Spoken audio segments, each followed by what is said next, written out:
Ako po si George, operator po ng Smart 6 Feet 1 Head View ng Saulo. Ito po ang printer head. Ito naman po ang capping. Head clean.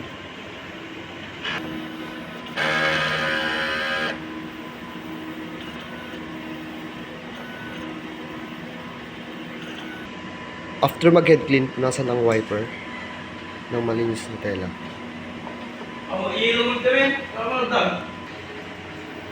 Nozzle check.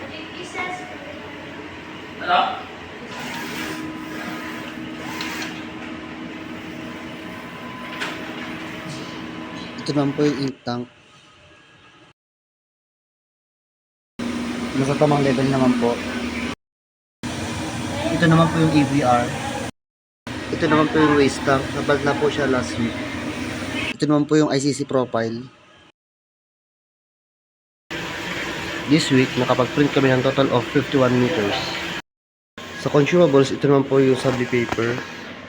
Subli ink po, vivid cyan, magenta, yellow. Ito naman po yung inventory sa vivid ink,